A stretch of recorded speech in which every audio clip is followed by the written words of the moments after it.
Media మిత్రులకు నమస్కారం.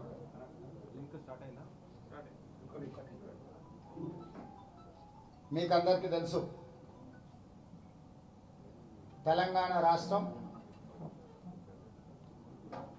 ఉమ్మడి కరీంనగర్ జిల్లాలోని హుజూరాబాద్ నియోజకవర్గం వైపు ఆసక్తిగా చూస్తున్నా. ఎందుకంటే ఇద్దరు వ్యక్తులు 20 సంవత్సరాలు సహజీవనం చేసి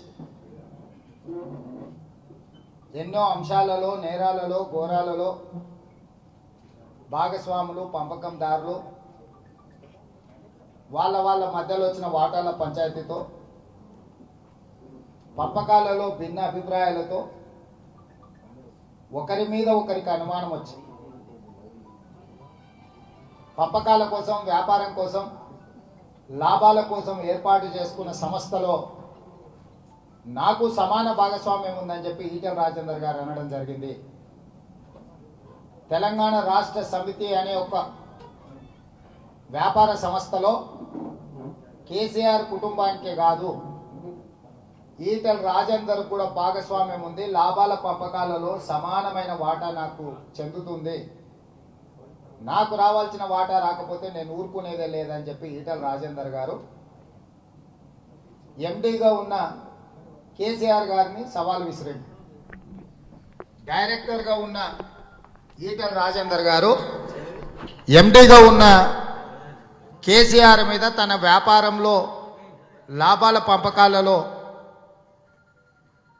నాకు రావాల్సిన వాటా నాకు రావడం లేదని ప్రశ్నించడంతో ఒకరి మీద ఒకరు ఆధిపత్య పోరు మొదలై, ఈ ఆధిపత్య పోరులో సహజంగా మేనేజింగ్ డైరెక్టర్కి కొంత అడ్వాంటేజ్ ఉంటుంది.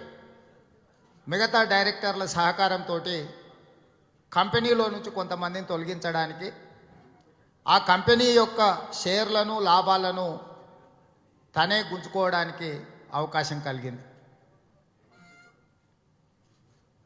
ఇది ఈ ఉప ఎన్నిక తెలంగాణ సమాజంలో విద్యార్థుల ఫీజు రియంబర్స్మెంట్ కోసం కానీ, నిరుద్యోగ ఖాళీల భర్తీ నోటిఫికేషన్ల విషయంలో కానీ, ఉద్యమకారుల కేసుల తొలగింపు విషయంలో కానీ, అమరవీరుల కుటుంబాలను ఆదుకోవడం విషయంలో కానీ, రైతులు పండించిన పంటకు గిట్టుబాటు ధర విషయంలో కానీ, ₹1,00,000 రైతు రుణమాఫీ విషయంలో కానీ, కేజీ టు పీజీ ఉచిత నిర్బంధ విషయంలో కానీ, దళితుల ముఖ్యంగా మాదిగల ఏబిసిడి వర్గీకరణ విషయంలో కానీ, గిరిజనుల 12% రిజర్వేషన్ విషయంలో కానీ, మైనారిటీల 12% రిజర్వేషన్ల విషయంలో కానీ, లేదా గిరిజనులకు, బలహీన వర్గాలకు ఏదైతే దళిత బంధు పేరు మీద 10 లక్షలు ఇస్తుండో, ఈ వెనుకబడిన వర్గాలకు బీసీ బంధు, గిరిజన బంధు పెట్టమని, ఆ కుటుంబాలకు కూడా 10 లక్షల రూపాయలు రాష్ట్ర ప్రభుత్వము సంక్షేమ పథకంలో భాగంగా పంపకాలు చేయండి అనే అంశంలో కానీ ఈ ఉప ఎన్నికలు రాలేదు. ఈ ఉప ఎన్నికలు ఇద్దరు వ్యక్తుల మధ్య పంపకాలలో వచ్చిన తేడాలతోని ఒకరి మీద ఒకరు ఆధిపత్యం సాధించే విషయంలో కేసీఆర్ గారు ఆధిపత్యాన్ని చెలాయిస్తున్నాడని సహించలేక మంత్రివర్గం నుంచి తొలగించిన తర్వాత ఈటెల రాజేందర్ గారు శాసనసభా సభ్యత్వానికి రాజీనామా చేయడంతో ఈ హుజూరాబాద్ ఉప ఎన్నికలు వచ్చినాయి. ఈ ఎన్నికల సందర్భంగా గత 5 నెలల నుంచి జరుగుతున్న పరిణామాలు మాకంటే మీడియా మిత్రులు, ఉమ్మడి కరీంనగర్ జిల్లా ప్రజలు ప్రత్యక్ష సాక్షులు. వాస్తవంగా నియోజకవర్గంలో ఉన్న ఏ ఒక్క సమస్య మీద కూడా చర్చ జరగలే. ఇద్దరు వ్యక్తులు, 2 పార్టీలు పొటాపొటిగా పొద్దున పోయి ఒకడు కొనుక్కుంటే మధ్యాహ్నం ఇంకొకడు కొనుక్కొని సాయంత్రానికి మళ్ళీ మొదట కొనుక్కున్నోడే సాయంత్రం మళ్ళీ కొనుక్కునే పరిస్థితులు వచ్చినాయి. సొంత పార్టీ నాయకులకే కట్నాలు చెల్లించి ఎంబడి తిప్పుకునే పరిస్థితి, కండో కప్పుకుంటే ఇంత, ఎంబడి తిరిగితే అంత, రాత్రి కూసోని ఎత్తిపోతల పథకంలో పాల్గొంటే ఇంకొంత, ఈ రకమైన దిగజారుడు సంస్కృతిని హుజూరాబాదు నియోజకవర్గంలో ప్రవేశపెట్టి ఒక వైరస్, కరోనా వైరస్ చైనాలో పుట్టి ప్రపంచానికి ఎట్లయితే వ్యాపించి ప్రపంచాన్ని గడగడలాడించిందో ఈ తెలంగాణ ముఖ చిత్రంలో సాయుధ రైతాంగ పోరాటం నుంచి మొదలు పెడితే నక్సల్బరీ ఉద్యమం వరకు కానీ తెలంగాణ సాధనలో అమరవీరులైన కుటుంబాలు, ఈ భూమి, ఈ నేల, ఈ ప్రాంతము ఉద్యమాల గడ్డ. ప్రపంచంలో ఎక్కడైనా అణిచివేత, దోపిడీ, పరపీడ పరాయణత్వం ఉంటే దాని మీద తిరుగుబాటు చేయడానికి ఆదర్శంగా తీసుకునే ఈ తెలంగాణ రాష్ట్రాన్ని కేవలము ఎన్నికలు, ఫిరాయింపులు, కొనుగోళ్ళు, వ్యసనాలు, తాగుబోతులకు అడ్డాగా, వ్యసనపరులకు స్వర్గధామంగా ఈరోజు ఈ తెలంగాణ రాష్ట్రాన్ని ప్రపంచం ముందు దోషిగా నిలబెట్టడానికి బీజేపీ, టీఆర్ఎస్ శాయశక్తుల ప్రయత్నం చేసి తెలంగాణ యొక్క సంస్కృతిని చిన్నాభిన్నం చేసి ప్రపంచం ముందు మొత్తం తెలంగాణ సమాజాన్ని దోషిగా నిలబెట్టిండ్రు. ఈ దోషిగా నిలబెట్టిన సందర్భంగా ప్రధానంగా 2 అంశాలు. తెలంగాణ రాష్ట్రంలో ఒకటి హుజూరాబాద్ ఉప ఎన్నికలైతే, రెండవది తెలంగాణ రాష్ట్రంలో ప్రజా జీవితంలో ఉన్న నాయకుల యొక్క వ్యాపకాలు. హుజూరాబాద్ ఉప ఎన్నికలలో అక్కడ జరుగుతున్న పరిణామాలు మీరందరూ చూస్తున్నారు. ఎన్నికల ప్రక్రియలో ప్రధానంగా 3 రాజకీయ పార్టీలు ఎన్నికల బరిలో ఉన్నాయి. రాజేందర్ గారు బీజేపీ నుంచి నిలబడ్డ, సార పాతదే, సీస మాత్రం కొత్తది. భారతీయ జనతా పార్టీ అనే సీసలో టీఆర్ఎస్ అనే సారాను పోసి కొత్త సీసాను ముందల పెట్టి మార్కెటింగ్ చేసుకోవడానికి రాజేందర్ గారు వచ్చిండ్రు. టీఆర్ఎస్ చిల్లు శ్రీనివాసు సార పాతదే, సీస పాతదే, అది చిల్లుబడ్డ నోటు. దాంట్లో పెద్దగా మనం ఎవరు దొరక్క, ఎవరికిచ్చినా ఏడేసిన గొంగడి గాన్నే ఉంటుందని చెప్పి శివరాకరికి గెల్లు శ్రీనివాసును అభ్యర్థిగా టీఆర్ఎస్ పార్టీ నిలబెట్టింది. ఇక కాంగ్రెస్ విషయానికి వస్తే మీరందరూ అంటున్నారు అభ్యర్థి ఆలస్యమైందనో, అభ్యర్థి పక్క నియోజకవర్గం వాడనో, లేకపోతే చివరి నిమిషంలో కాంగ్రెస్ పార్టీ అభ్యర్థి నిర్ణయించిందనో, లేదా కాంగ్రెస్ పార్టీ బీజేపీ తెర వెనుక చీకటి ఒప్పందం చేసుకున్నాయనో, లేదా ఈటల రాజేందర్ రేవంత్ రెడ్డి ములాఖత్ అయినరానో, మిలాఖత్ అయినరానో రకరకాల ఆరోపణలు చేస్తున్నారు. ఈరోజు మీరు ఆలోచన చేయండి. నేను నిన్న బహిరంగ సమావేశాలలో కూడా నేను స్పష్టంగా ఒక మాట చెప్పిన, ఇంట్లో పెళ్ళిడికి వచ్చిన పిల్లు ఉన్నప్పుడు మేనరికం పిల్లగాడు ఉన్నాడంటే వాడికి పిల్లని ఇద్దామని అనుకుంటే వాడు తాగుపోతూ తిరిగిపోతాయి, వాడు పారిపోయింది అనుకో. ఆ సందర్భంలో మనము సరైన సంబంధం ఎత్తుక్కొని ఓ పిల్లగానికి ముహూర్తం సమయానికి పెళ్లి చేయాలనుకుంటే ఏ రకమైన కార్యక్రమాలు చేపడతామో మమ్మల్ని నమ్మించి కోవర్ట్ ఆపరేషన్ చేసి కసబ్ రెడ్డి పారిపోవడంతో ఇవాళ కాంగ్రెస్ పార్టీ విద్యార్థుల, నిరుద్యోగుల పక్షాన, కోవిడ్ బాధితుల పక్షాన, ఉద్యోగ నోటిఫికేషన్ల కోసం కొట్లాడేటోళ్ళ తరఫున కొట్లాడుతున్న బల్మూర్ వెంకట్ను మేము అభ్యర్థిగా నిలబెట్టినాం. ఇవాళ అనామకుడనో పక్క నియోజకవర్గం వాడని కేటీఆర్ అంటున్నాడు. నేను తెలంగాణ సమాజానికి గుర్తు చేయదలుచుకున్న, చింతమడక చీటర్స్ అయిన కేసీఆర్, కేటీఆర్ ఇద్దరు, సిరిసిల్ల కేటీఆర్కు సంబంధం లేదు, గజ్వెల్తోని కేసీఆర్కు సంబంధం లేదు, హరీష్ రావు గారికి సిద్దిపేటతో సంబంధం లేదు. ఈ పక్కనే తోటపల్లె ఏదో ఊరు హరీష్ రావు గారిది. సో ఈరోజు కేసీఆర్ గారిది గజ్వేల్ కాదు, హరీష్ రావుది సిద్దిపేట కాదు, కేటీఆర్ది సిరిసిల్ల కాదు. ఈ ముగ్గురు అనామకులు కారా? ఒకవేళ బల్మూరు వెంకట్ కాంగ్రెస్ పార్టీ అభ్యర్థి హుజూరాబాద్ నియోజకవర్గానికి ఒకవేళ అనామకుడే అయితే కేసీఆర్, కేటీఆర్, హరీష్ రావు గారు కూడా ఆయా నియోజకవర్గాలకు ప్రాంతేతరులే, ఇతర ప్రాంతాల నుంచి వలస పక్షులే. ఈ వలస పక్షులు అనామకులు కారా? ప్రజలు మీకు అవకాశం ఇచ్చిండ్రు కాబట్టి మీరు విర్రవీగుతున్నారు, నిర్ర నీలుగుతున్నారు. ప్రజలు మిమ్మల్ని తిప్పి గోడకేసి కొట్టిన రోజు 2009 ఎన్నికలలో కేకే మహేందర్ రెడ్డి కష్టపడి నిర్మించుకున్న సిరిసిల్ల నియోజకవర్గాన్ని చీమలు పెట్టిన పుట్టలు పాములు ఆక్రమించుకున్నట్టుగా కేకే మహేందర్ రెడ్డి నిర్మించుకున్న సిరిసిల్ల నియోజకవర్గాన్ని ఉన్న పలంగా పారాచూట్తోని అమెరికాలో చిప్పలు కడుకొని హోటల్లో పనిచేసే కేటీఆర్ గారు పారాచూట్ ద్వారా ఇక్కడ దిగి మహేందర్ రెడ్డి గారు సీటు గుంజుకొని చావు తప్పి కన్నులోటపై 172 ఓట్లతోనో, అది కూడా పోస్టల్ బ్యాలెట్లతోని గోల్మాల్ వ్యవహారంలో గెలిచిండు. తెలుగుదేశం పార్టీ భుజాల మీద మోస్తే గెలిచిండు. చంద్రబాబు నాయుడు బొమ్మ పెట్టుకుంటే గెలిచాడు. చంద్రబాబు నాయుడు చెప్పులకు దండం పెట్టుకొని ప్రజల దగ్గరికి వెళ్తే ఆ రోజు సిరిసిల్లలో గెలిచాడు. అలాంటి ఇవాళ కేటీఆర్ గారు చాలా చాలా విషయాలు మాట్లాడుతున్నాడు. ఈ హుజూరాబాద్ ఎన్నికలలో కాంగ్రెస్ పార్టీ స్పష్టంగా చెప్పదలుచుకున్నది, ఇంటికి ఒక ఓటు వేయండి.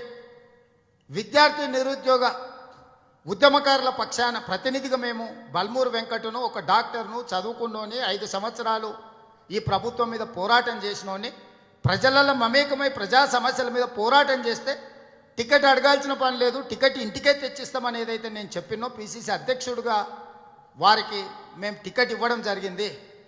నేను ఇవాళ చెప్తున్న రాబోయే 40 సంవత్సరాలలో బల్మూరు వెంకట్ కాంగ్రెస్ పార్టీ పక్షాన పోరాడతాడు. బల్మూరు వెంకట్కు వేసే ప్రతి ఓటు కాంగ్రెస్ పార్టీ బుట్టలో పడుతుంది, కాంగ్రెస్ పార్టీ జెండా మోయడానికి ఉపయోగపడుతుంది. బల్మూరు వెంకట్ కాంగ్రెస్ పార్టీలోనే ఉంటాడు, కాంగ్రెస్ పార్టీలనే పుట్టిండు, కాంగ్రెస్ పార్టీలనే చస్తాడు. రేపు చస్తే కాంగ్రెస్ పార్టీ జెండా కప్పుకొనే చస్తాడు బల్మూరు వెంకటు. నికార్సైన కాంగ్రెస్ పార్టీ అభ్యర్థికి ఇంటికి ఒక ఓటు వేయండి, విద్యార్థి నిరుద్యోగ ప్రతినిధులుగా బల్మూరు వెంకటను గెలిపించండి అని చెప్పి ఈరోజు కాంగ్రెస్ పార్టీ మేము స్పష్టంగా చెప్పదలుచుకున్నాం. 7 సంవత్సరాలలో నరేంద్ర మోడీ, కేసీఆర్ గారు ఎన్నికలలో ఇచ్చిన హామీలు, నరేంద్ర మోడీ గారు జీడిపి పెంచుతా అంటే మేము అనుకున్నాం దేశ ఆర్థిక వ్యవస్థను పెంచుతాడని. జీడిపి పెంచుతా నరేంద్ర మోడీ అంటే ఆ రోజు మేము ఆర్థిక వ్యవస్థను పరిగెడిస్తాడు అనుకున్నాం. కానీ జీ అంటే గ్యాసు, డి అంటే డీజిల్, పి అంటే పెట్రోల్, ఈ మూడింటి ధరలు పెంచి పేదవాళ్ళ నడ్డి విరగొడతాడు. జీడిపి పెంచడం అంటే గ్యాస్, డీజిల్, పెట్రోల్ ధరలు అడ్డగోలుగా పెంచి 110 రూపాయలల్లో 65 నుంచి 70 రూపాయలు పన్నుల రూపంలో నడ్డి విరిసి 45 రూపాయలకు లీటర్ అమ్మాల్సిన పెట్రోల్ డీజిల్ని 100 రూపాయలు 110 రూపాయలకి ఈరోజు అమ్ముకునే పరిస్థితి వచ్చింది అని అంటే ఎందుకోసం బీజేపీకి ఓటు వేయాలి మీరు ఆలోచన చేయండి.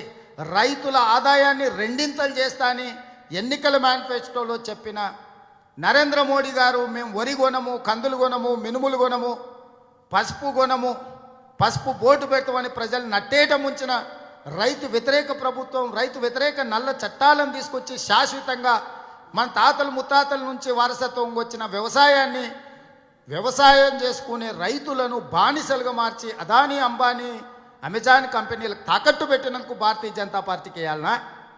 450 రూపాయలు ఉన్న సిలిండర్ 1000 రూపాయల పైన పెంచినందుకు బీజేపీకి ఓటేయాలనా?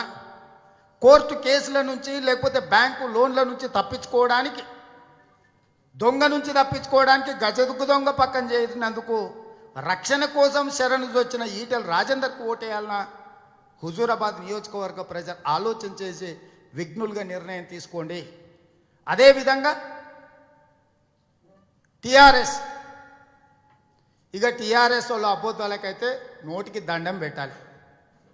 పొట్టోని పొడుగోడు కొడితే పొడుగోని పోషమ్మ కొట్టిందని వెనకటి కేసీఆర్ సామెత చెప్తే అదేందో నాకు అర్థం కాదు, ఇప్పుడు అర్థమైంది. పొట్టోని కొట్టడానికి పొడుగోని పంపించాడు, పొడుగోని కొట్టడానికి పోషమ్మ వస్తుంది, సోనియమ్మ పైనుంచి తప్పకుండా వస్తుంది వీళ్ళిద్దరిని కొట్టడానికి. ఇవాళ ఈ ఎన్నికలలో జరుగుతున్న పరిణామాలల్లో మీరొక్కసారి ఆలోచన చేయండి.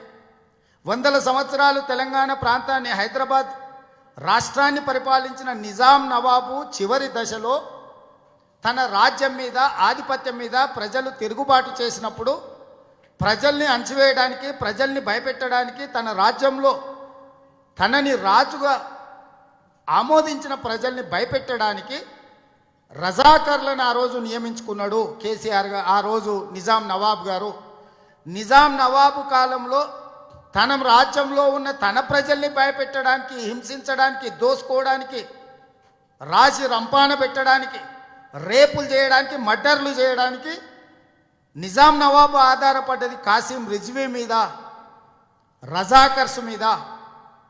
ఆ రజాకర్లను పెట్టి తన ప్రజల్ని ప్రేమగా పరిపాలించాల్సిన రాజు హింసించి, లొంగ తీసుకొని, భయపెట్టి తన రాజ్యం మీద తిరుగుబాటు జరగకుండా అణిచివేయడానికి కాసిం రిజ్వీ నేతృత్వంలో రజాకర్స్ను, ప్రైవేటు సైన్యాన్ని ఏర్పాటు చేసుకొని నిజాం నవాబు తెలంగాణ ప్రాంతంలో ప్రజల్ని అణిచివేసిండు. అయినా ఈ ప్రాంత ప్రజలు సాయుధ రైతాంగ పోరాటం ద్వారా ఒడిశేలలో రాళ్ళు వెళ్ళి కొట్టడమే కాదు, కళ్ళల్లో కారం చల్లి ఆడబిడ్డలు కొంగు నడుం బిగించి నిజాం రాజ్యాలను నిజాంలో పైజామాలను తడిచేటట్టు కొట్టిరు. ఈ తెలంగాణ సమాజం మీద పెత్తనం చేసిన వాళ్ళను ఉప్పెనలా కమ్ముకొచ్చి పాతాళానికి నెట్టిండ్రు. తెలంగాణ చరిత్రలో ఈ స్ఫూర్తిని ఇవాళ జరుగుతున్న పరిణామాలకు మీరు ఒక్కసారి ఆలోచన చేయండి. కేసీఆర్ గారు నిజాం నవాబ్ అయితే కాసిం రిజ్వీ హరీష్ రావు గారు ఆనాడు లొంగ తీసుకోవడానికి, భయపెట్టడానికి, తన రాజ్యాన్ని కాపాడుకోవడానికి ఏ రకంగా అయితే నిజాం నవాబ్ కాసిం రిజ్వీని పెట్టి అణిచివేసిండో, ఇవాళ తెలంగాణ రాష్ట్రంలో తన పెత్తనాన్ని, ఆధిపత్యాన్ని, తన అధికారాన్ని నిలబెట్టుకోవడానికి నిజాం నవాబ్ లాంటి కేసీఆర్ ఇవాళ కాసిం రిజ్వీ లాంటి హరీష్ రావు గారిని పంపించి హుజూరాబాదులో ప్రతి ఒక్కరిని సీడు అమ్ముకునే వాళ్ళను, ఫీల్డ్ అసిస్టెంట్లను, ఆర్ఎంపీ డాక్టర్లను, పిఎంపీ డాక్టర్లను, వ్యాపారస్తులను జిఎస్టీ పేరు మీద, అరటి బండ్ల తోపుడు బండ్ల వాళ్ళని ట్రాఫిక్ పోలీసు వాళ్ళ మీద, చిన్న చిన్న ఊర్లలో ఇండ్లు కట్టుకుంటే ట్రాక్టర్లలో ఇసుక పోసేటోళ్ళని పోలీసు వాళ్ళతోటి, భూములల్లో రెవెన్యూ వాళ్ళతోటి, ఆలుమొగల పంచాయతీ, అన్నదమ్ముల పంచాయతీల మధ్యలో దూరి పెళ్ళ మొగుడికి పంచాయతీ పెట్టి, పెళ్ళం పక్క మొగుడు పక్కన చేరి పెళ్ళానికి విడాకులు ఇప్పిస్తామనో, లేకపోతే తమ్ముడు పక్క చేరి అన్నని ఆస్తిని రాపిస్తామనో, కుటుంబాలలో చిచ్చు పెట్టి భయపెట్టి ఇవాళ టీఆర్ఎస్ గెలవాలని చూస్తుంది. ఇలాంటి చిల్లర అత్యంత దిగజారుడు నీచమైన పరిస్థితులు హుజూరాబాదులో కనిపించడానికి హరీష్ రావు గారు కారణం కాదా? ఇవాళ హరీష్ రావు గారు గత 5 నెలలుగా హుజూరాబాదులో ఏదైనా ప్రాజెక్టుకు సంబంధించిన పనులు చేయించిండా, రోడ్ల పనులు చేయించిండా, ఆసుపత్రులు కట్టించిండా, కాలేజీలో నిర్మాణం చేసిండా, ఆ 20,000 పైన విద్యార్థులు ఉన్నారు, ఫీజు రియంబర్స్మెంట్ ఇప్పించిండా, దాదాపుగా 35-36 వేల మంది నిరుద్యోగులు ఉన్నారు, ఉద్యోగ నోటిఫికేషన్లు ఇచ్చిండ్రా, ఉద్యోగాలు వెళ్ళి ఊసిపోయిన ఫీల్డ్ అసిస్టెంట్లకు ఏమన్నా జాబులు ఇప్పించిండా, బిల్లులు రాని సర్పంచులకు పేమెంట్లు ఇప్పించిండా? ఇవాళ సర్పంచులు తిరుగుబాటు చేస్తున్నారు, ఎంపీటీసీలు తిరుగుబాటు చేస్తున్నారు అని చెక్కు రద్దు చేస్తాం, మిమ్మల్ని సస్పెండ్ చేస్తాం, మీరు పార్టీ కండువా కప్పుకోండి అని ఇట్లాంటి చిల్లర రాజకీయాలకు తెరలేపి ఆనాటి కాసిం రిజ్వీని మరిపిస్తున్నాడు ఈరోజు హరీష్ రావు గారు హుజూర్ నగర్లో. ఇవన్నీ మీకు తెలియదా? మీడియా మిత్రులుగా మీరు ప్రత్యక్ష సాక్షులు కదా. ఆనాడు రాజ్యం కోల్పోయి రాజ్యాన్ని మొత్తం ప్రజాస్వామ్య వ్యవస్థలో కలిసిపోయే సందర్భంలో నిజాంకు ఏ పరిస్థితులు అయితే ఉండెనో, ఈరోజు కేసీఆర్ కూడా అధికారం దిగిపోయే ముందల అలాంటి పరిస్థితులే వచ్చినాయి. ఈరోజు కేసీఆర్ హరీష్ రావు గారికి గుణపాఠం చెప్పడానికి, ఈ నిజాంకు, ఈ కాసిం రిజ్వీకి గుణపాఠం చెప్పడానికి హుజూరాబాద్ ప్రజలు సంసిద్ధులైనరు. హుజూరాబాద్ అన్ని నియోజకవర్గాలు లాంటి నియోజకవర్గం కాదు. ఇక్కడ నక్సల్బరీ ఉద్యమం నుంచి మొదలు పెడితే లెఫ్ట్ ఉద్యమాలు ఎంతో బలంగా ఈ ప్రాంతంలో పనిచేసింది. ఈ ప్రాంతం నాయకత్వాన్ని అందించిన గడ్డ. ఇక్కడ చైతన్యం ఉంది. ఇక్కడ మతానికి తావు లేదు, మతతత్వానికి అసలే తావు లేదు. కానీ విధిలేని పరిస్థితుల్లో రాజేందర్ గారు ఆస్తులు కాపాడుకోవడానికి, కేసుల నుంచి తప్పించుకోవడానికి బీజేపీలో చేరిండు. సరే, ఆయన పరిస్థితి ఎట్లుందో మీరు చూసిండ్రు. ఇవాళ ఆ నియోజకవర్గంలో ఉన్న మురళీధర్ రావు గారు కావచ్చు, సుగ్నాకర్ రావు గారు కావచ్చు, లేకపోతే ఈ జిల్లాలో ఉన్న విద్యాసాగర్ రావు గారు కావచ్చు, ఎందుకు ఈటల రాజేందర్ని గెలిపించమని గ్రామాలు తిరుగుతలేరు, మండలాలు తిరుగుతలేరు? ఒక్కసారి అలా వచ్చి ఇలా పోయిండు మురళీధర్ రావు గారు తప్ప. భారతీయ జనతా పార్టీ గెలితే విద్యాసాగర్ రావు గారు గెలిచినట్టే, మురళీధర్ రావు గారు గెలిచినట్టే, సుగ్నాకర్ రావు గారు గెలిచినట్టే కదా. ఎందుకు వీళ్ళెవరు ఆ వైపు కన్నెత్తి చూస్తలేడు, ఈటల రాజేందర్కు ప్రచారం చేస్తలేరు? దీన్ని బట్టి కరీంనగర్ జిల్లాలో జరుగుతున్న అంతర్గత రాజకీయాలు ఏ రకంగా ఉన్నాయి, ఎవరు ఏ వైపు నిలబడ్డారో మీరందరూ ఆలోచన చెయ్యండి. ఇవాళ హరీష్ రావు గారు వచ్చి ఇక్కడ ఉన్నాడు 5 నెలల నుంచి, దళిత బంధు ఈడిపిస్తా అంటుండు. నేను అడుగుతున్న సిద్దిపేటలో నువ్వెందుకు ఇప్పియవు? నీ నియోజకవర్గంలో ఇప్పించి ఇక్కడ ప్రజలకు ఇప్పిస్తా అంటే నిన్ను నమ్మొచ్చు. దుబ్బాక ఉప ఎన్నికలలో ఇదే చెప్పిండు. ఏం జరిగింది? దుబ్బాకలు ఏమైనా పనులు చేసిందా? పోదంపాండి. హుజూర్ నగర్ ఉప ఎన్నికలలో ఇదే కథ చెప్పిండ్రు. టీఆర్ఎస్ గెలిచింది, అక్కడ హుజూర్ నగర్లో అమలు చేసిందాం, చూద్దాం పాండి. నాగార్జున సాగర్లో మన పెద్దలు జానారెడ్డిని ఓడగొట్టినప్పుడు ఇవే కథలు చెప్పిండు హరీష్ రావు గారు, కేసీఆర్ గారు, వీళ్ళందరూ అక్కడికి వచ్చి. ఇవాళ ఉప ఎన్నికలు 3 ఇట్లలో జరిగినాయి. హుజూర్ నగర్, దుబ్బాక, నాగార్జున సాగర్లో ఎన్నికలలో జరిగితే 2 ఇట్లలో టీఆర్ఎస్ గెలిచింది, ఒక దాంట్లో బీజేపీ గెలిచింది. ఆయా ఎన్నికలలో ఆయా పార్టీలు ఇచ్చిన హామీలు ఈరోజు అమలు చేసిండ్రా? హైదరాబాద్లో వరదలు వచ్చినప్పుడు, జనాలు బురదలో కూరుకుపోయినప్పుడు, మూసిలో మునిగి చచ్చిపోయినప్పుడు ఈ ఊరు నుంచి వచ్చిండు, ఈ బీజేపీ నుంచి ఓ గుండు, ఇంకో అరగుండు, గుండు బండి కలిసి అక్కడికి వచ్చారు. నీళ్ళలో మునిగిపోయిన వాళ్ళకు 25,000 ఇస్తామన్నారు, ఆటో కొట్టుకపోతే ఆటో ఇస్తామన్నారు, సైకిల్ మోటార్ కొట్టుకపోతే సైకిల్ మోటార్ ఇస్తా అన్నారు, లారీ పోతే లారీ ఇస్తా అన్నారు, బండి పోతే బండి ఇస్తా అన్నారు. 50 సీట్లు గెలిపించారు హైదరాబాద్ ప్రజలు. ఏమి ఇచ్చిండు మీరు ఒక్కసారి ఆలోచన చేయండి. బండి గుండు శటకోపం పెట్టిండు హైదరాబాద్లో ఉన్న ఓటర్లకు. ఏమన్నా అంటే అంటే చార్మినార్ కాడు, భాగ్యలక్ష్మి కాడు పొర్లూరు దండాలు పెడతారు. మీకు ఓట్లు వేసింది భాగ్యలక్ష్మి మందిరం కాడ పొర్లూరు దండాలు పెట్టడానికేనా? బురదలో కూరుకుపోయి చచ్చిపోయిన వాళ్ళకు ఆర్థిక సాయం అందించడానిక? నేషనల్ కలామిటీ కేంద్ర హోంశాఖ దగ్గర ఉంటుంది. ఓ 10,000 కోట్లు తీసుకొచ్చి హైదరాబాద్లో కొట్టుకుపోయిన వాళ్ళకు కుటుంబానికి 25,000 పంచిపెట్టిన ఉంటే ఇవాళ మీరు తిరిగి అడుక్కోవాల్సిన పనే లేకుంటుండే. బండి సంజయ్ గారు, మీరు రాష్ట్ర పార్టీ అధ్యక్షులు, మీరు ఏం మాట్లాడుతున్నారు? మీరు పార్లమెంట్ సభ్యులు, మీరు ఇచ్చిన హామీలేంది, మీరు చేస్తున్న పనులేంది? నేను నిన్న రోడ్డెంబటి చూసుకుంటూ వచ్చినాం. మరి మిత్రులకు, మీకు మీడియా మిత్రులకు ఎవరికైనా కనిపించినరో లేదో, ప్రతి దగ్గర మురళీధరరావు గారు ఫ్లెక్సీలు ఉన్నాయి, కానీ బండి సంజయ్ ఫోటో కూడా లేదు దాని మీద. ఒక రాష్ట్ర పార్టీ అధ్యక్షుడి ఫోటో ఆయన సొంత ఊర్లో, పుట్టి పెరిగిన ఊర్లో. బండి సంజయ్ ఇక్కడ నాకు తెలిసి కౌన్సిలర్, కార్పొరేటర్ నుంచి తను ఈ గల్లీలలో పుట్టిండి, ఈ గల్లీలలో పెరిగిండు. కరీంనగర్ పట్టణంలో మురళీధరరావు గారి పెద్ద పెద్ద ఫ్లెక్సీలు పెడితే రాష్ట్ర పార్టీ అధ్యక్షుడు ఫోటో, రెవెన్యూ స్టాంప్ అంతా 20 ఫీట్లు బై 50 ఫీట్ల ఫ్లెక్సీ పెడితే మురళీధరరావు గారి ఫ్లెక్సీ మీద బండి సంజయ్ గారికి స్టాంప్ అంత ఫోటో పెట్టడానికి కూడా జగా లేదు అని అంటే, బండి సంజయ్ని విద్యాసాగర్ రావు, మురళీధరరావు, సుగుణాకర్ రావు గారు బానిస కంటే హీనంగా, గేటు బయట నిలబడే కాపలాదారు కంటే, గూర్ఖా కంటే హీనంగా చూసినాక ఇంకా ఎందుకు బండి సంజయ్ నీకు ఆ పోస్ట్ అన్నా వదిలే, లేకపోతే ఆ ఫ్లెక్సీలు అన్న వీక్పి. 4 మనుషులు లేరా? లేకపోతే నేననే వనకన్నా చెప్తా, నీ నియోజకవర్గంలో, నీ ఊర్లో, నీ పార్టీ ఫ్లెక్సీలల్లా రాష్ట్ర పార్టీ అధ్యక్షుడిగా గింతంత నీ ఫోటో పెట్టకపోతే ఇంకెందుకయా తలకాయ ఇడబెట్టుకుంటావు బండి సంజయ్? నీకు అధ్యక్ష పదవి ఎందుకా? చెయ్యి, సస్పెండ్ చేయి, పార్టీలోకి వెళ్ళి. మురళీధరరావుకి అంత ధైర్యం ఎట్లకెళ్ళి వచ్చింది? కేసీఆర్ ఆయనకు అండగా ఉంటే నువ్వు వదిలేస్తావా? మురళీధరరావుకు కేసీఆర్ అండగా ఉంటే నీ ఫోటో పెట్టకుండా, నీ పార్టీ ఫ్లెక్సీలలో కూడా నీ ఫోటో పెట్టకపోతే మురళీధరరావు గారి మీద చర్యలు తీసుకోలేదంటే మీకెందుకు ఆ పదవి? సొంత పార్టీలు ఫ్లెక్సీ మీద ఫోటో పెట్టకపోతే ప్రశ్నించలేని మనిషి ప్రజల తరఫున. హాయ్ ఫ్రెండ్స్, మా టుడే టుమారో యూట్యూబ్ ఛానల్ చూస్తున్నందుకు చాలా థ్యాంక్స్. మరిన్ని లేటెస్ట్ వీడియోస్ కోసం వెంటనే సబ్స్క్రైబ్ చేయండి. అలాగే ఈ బెల్ ని కూడా రింగ్ చేసేయండి. మా నోటిఫికేషన్స్ అన్ని మీ మొబైల్లో వస్తాయి. అలాగే మా వీడియోస్ మీకు నచ్చితే లైక్ చేయండి, షేర్ చేయండి, నచ్చకపోతే కామెంట్ చేయండి.